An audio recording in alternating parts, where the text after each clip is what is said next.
Hi everyone, good morning. It's Margaret Manning here, and welcome to Mornings with 60andMe. Today is Wednesday, it's October the 12th. Thank you all for being here this morning. I'm glad to have my cup of tea with you. I'm having lemon ginger this morning, and I added a little bit of extra lemon. I've become quite experimental with my teas these days. I add a little turmeric, a little honey, and just make my own special blends. So grab a cup of tea or coffee and just sit down with me, and we'll go through the morning news and then cover a couple of extra stories that I think will be interesting to you. I'm getting great feedback on the topics that we've chosen so far, so just keep your ideas and feedback coming. Oh, and also I've got a little gift at the end of the show today, so stay tuned as to what it is and how to get it. Okay, so in the United States, I'm going to give a little bit of an update on the election, since it's actually less than a month away now.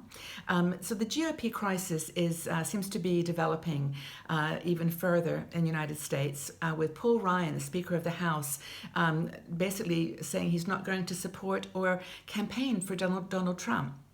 And a lot of other senior GOP leaders are doing the same.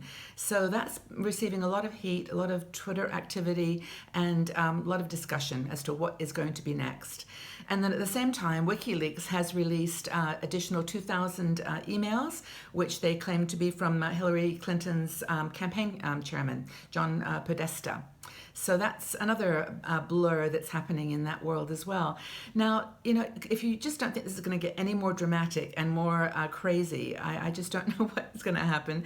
It's only been 3 days, since the debate, and we've got 3 weeks to go. So hang in there, and we'll do a little update now and again just to make sure that you're up to speed on what is going on. It's getting interesting. So again, in the United States, just a very quick update on the situation with Hurricane Matthew.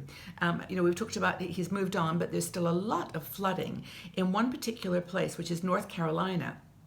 Over half the counties in North Carolina are still under a flood alert. So it's really a serious situation. They had, I think, 6 to 18 inches of rain. And I've seen pictures of people holding on to street signs, and one person was holding on to a tree for several hours. It's really bad. So they're out there now trying to rescue everyone, get them to higher ground and into shelters. There's about 52 shelters and lots of people waiting to go home. So let's send our best wishes to all of our sisters in North Carolina. You're the last to get the hit from Hurricane Matthew, but it sounds like you're not having a very good time, and we wish you all the best, all of you. Now, in Russia, Vladimir Putin has decided not to come to Paris next week. Do you remember we reported this yesterday that President Hollande wanted to meet with him quite openly to talk about Syria, but Vladimir Putin has said he doesn't want to make a situation uncomfortable, so he is not going to come. Now, this is of course not good news, because the less talking that goes on, the less dialogue, the more separation there is, and less understanding. So let's hope that they can get around the table soon. As you know, the French Prime Minister wants to take the crimes that he feels are being committed in Aleppo that could be categorized as war crimes, hitting hospitals and killing civilians, and wants the persons responsible to be held accountable. And the finger of responsibility is pointing to Russia and the Syrian government.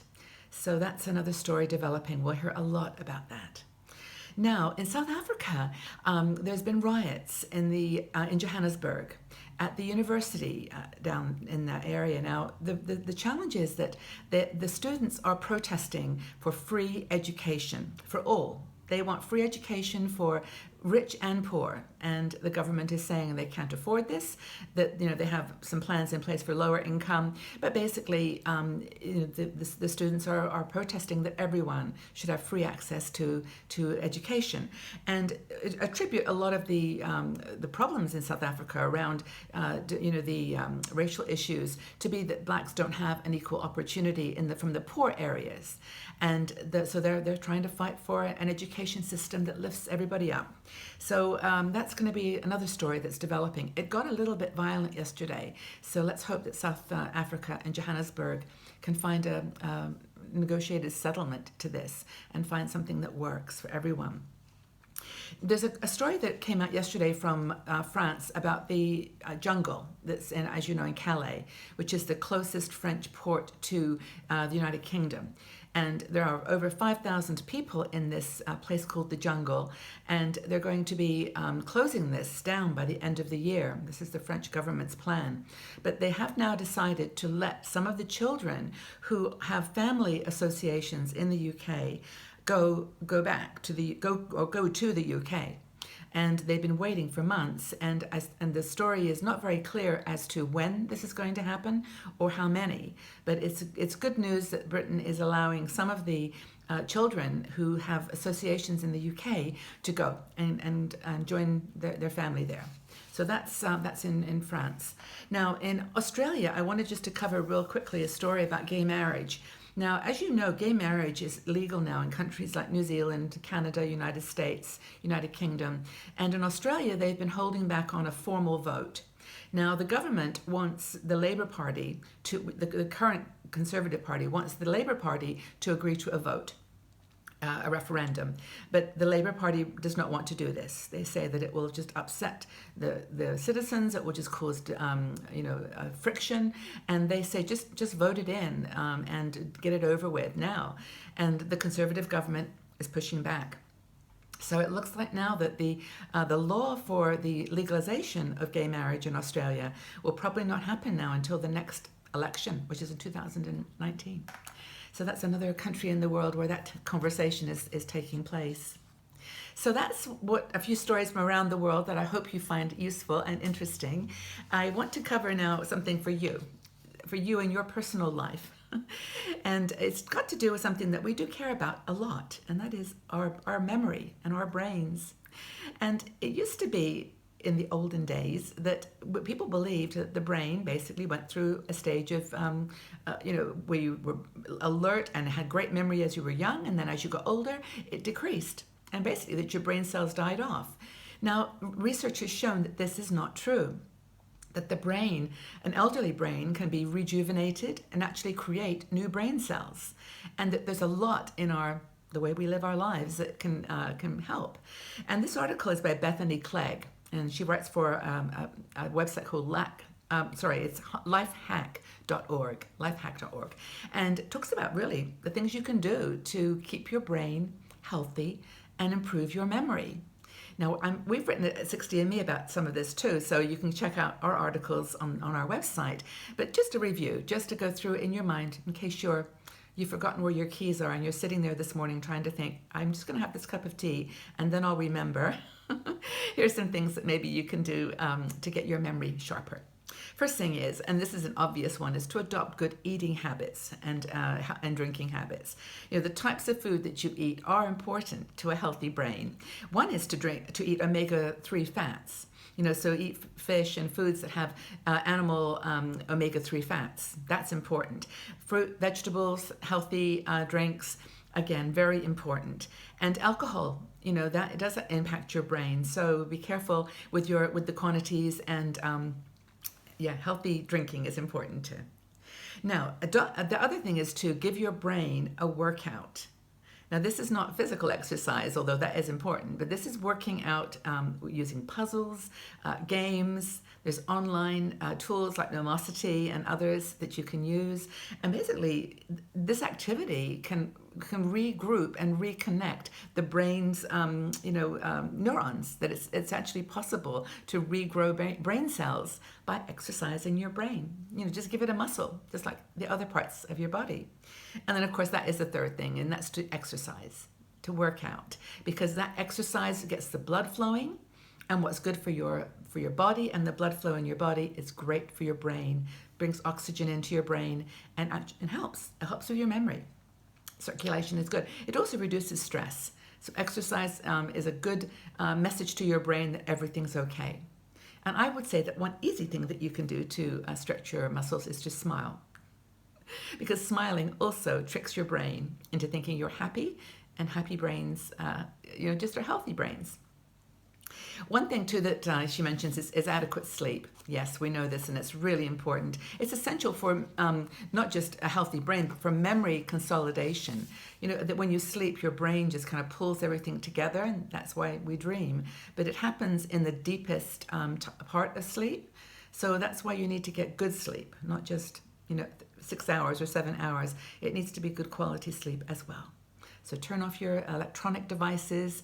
Don't eat after you get, close to bedtime, and just sleep well. The next thing is to avoid stress. I mean, of course, it's part of life, right? But it's also something we can practice meditation or yoga to help our bodies relax and de-stress. And that stress puts pressure on the brain, which affects our memory. And then another thing that we've talked about too is multitasking. Just don't do it. Your brain just doesn't manage multitasking. It gets confused as to what you want it to prioritize. So that's another thing that keeps your brain healthy. Just do one thing at a time. Laughing. This is the last one that I'll mention because I think it's so true. They say laughing is the best medicine, and it actually is one of the best medicines.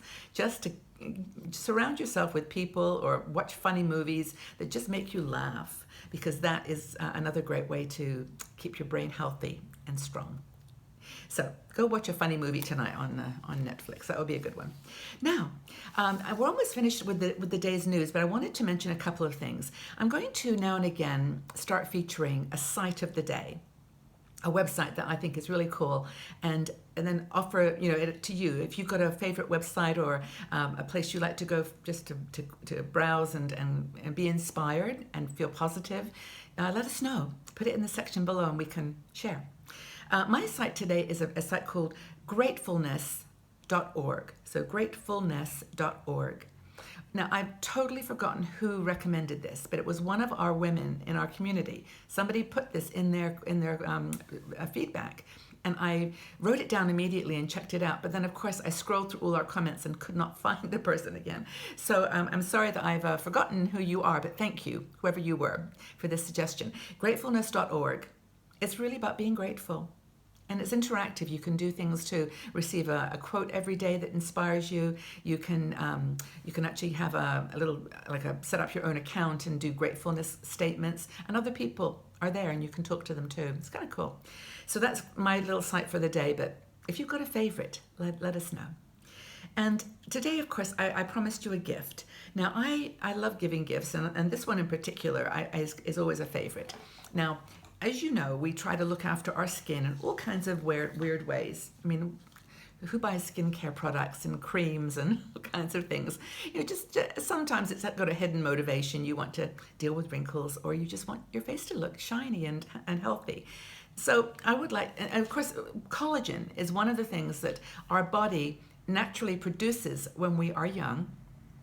But as we get older, the collagen manufacture, I think it's estrogen related, but it goes down and we lose our collagen. And collagen is the ingredient that basically pumps up the skin, plumps it up. So the challenge with collagen, though, is that you can't put it in a cream. So if you put cream on that says collagen, includes collagen, it doesn't do any good at all. So don't buy that cream. It just won't help. Collagen cannot be absorbed and created that way. But there's certain marine collagen from the sea, from plants in the sea, that when you put that on your skin, it can be absorbed. Now, so a lot of Korean face masks actually have this marine collagen in it. So I've got a mask. It's called a skin clinic mask, and it's called collagen mask. Now, we've given a couple of these other ones away. They have different blends, but this is the collagen one, which is really, I think, going to be a good one. If you would like to get this as a gift, I've got 2 of them. And I would like to give them to 2 of you. So just leave a comment in the section below. You can talk about anything you like. Just do a shout out, and I'll pick 2 names randomly. And then you can try out this collagen face mask. It says it makes your face glowy and shine. So there's nothing wrong with that. So anyway, look forward to finding 2 homes for this collagen face mask. That's our gift for the day. Now, thank you again for being here. I don't want to close without doing that. I really do appreciate your support and for you being here with us every day. We'll be back here tomorrow, same time. But I would like to leave you with a question and a thought. So yesterday was International Day of Girls, and we had a great conversation online on social media about this.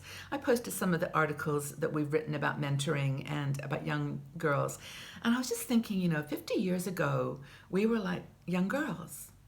I mean, do you remember those days, like when you were 10, 12? Just what your life was like and what you hoped for yourself. What were you thinking in those days? What did you think things were going to be like? And we had probably more opportunity than most. And here we are in our 60s, looking back at that little girl and thinking, wow, that's an amazing memory. So my question for you today, thinking about that little girl that you were, has life turned out the way that you thought it would? I just would really like your feedback on that. Has your life turned out the way you thought it would when you were a little girl?